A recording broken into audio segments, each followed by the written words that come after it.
কেউ কথা রাখেনি। ৩৩ বছর কাটল, কেউ কথা রাখেনি। ছেলেবেলায় এক বষ্টমী তার আগমনী গান হঠাৎ থামিয়ে বলেছিল, শুক্লা দ্বাদশীর দিন অন্তরাটুকু শুনিয়ে যাবে। তারপর কত চন্দ্রভোগ অমাবস্যা এসে চলে গেল, কিন্তু সেই বষ্টমী আর এলো না। ২৫ বছর প্রতীক্ষায় আছি। মামাবাড়ির মাঝেই নাদের আলী বলেছিল, বড় হও দাদা ঠাকুর, তোমাকে আমি ৩ প্রহরের বিল দেখাতে নিয়ে যাব, যেখানে পদ্ম ফুলের মাথায় সাপ আর ভ্রমর খেলা করে। নাদের আলী, আমি আর কত বড় হব? আমার মাথা এই ঘরের ছাদ ফুঁড়ে আকাশ স্পর্শ করলে তারপর তুমি আমায় ৩ প্রহরের বিল দেখাবে? একটাও রয়্যালগুলি কিনতে পারিনি কখনো। লাঠি লজেন্স দেখিয়ে দেখিয়ে চুষেছে লস্কর বাড়ির ছেলেরা।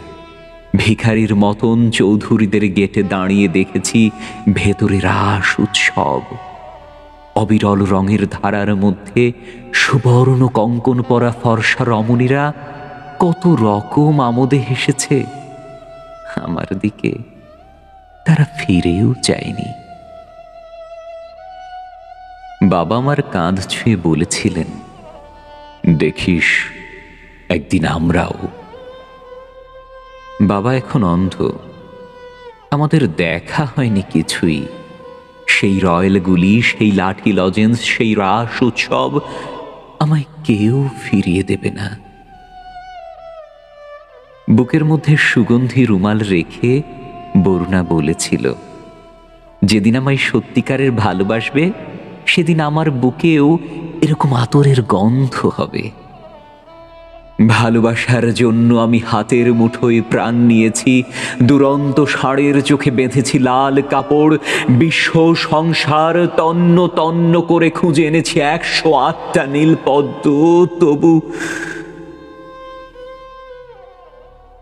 তবু কথা রাখিনি বরুণা। এখন তার বুকে শুধুই মাংসের গন্ধ। এখন সে যে কোনো নারী। কেউ কথা রাখেনি।